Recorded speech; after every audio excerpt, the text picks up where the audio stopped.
আজ তোমাদের বলবো মণ্ডল বাড়ির বড় বউয়ের গল্প। অপরূপ রূপের মাধুর্য যেন পূর্ণিমার চাঁদের জোছনার সাথে টক্কর দিত। ভালো মানুষগুলোর জায়গা পরলোকে সময়ের আগেই লিখিত। ব্যতিক্রম ঘটেনি তার সাথেও।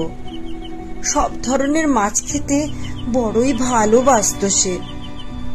আজও যখন মাছের কাঁটাগুলো বাছি, তখন ভেসে আসে নিশার মুখটা। সে যেন এক মুহূর্তে বলে ওঠে, আমাকে তোর হাতের মাছটা দিয়ে যা। মনা দেব না, মনা দেব না।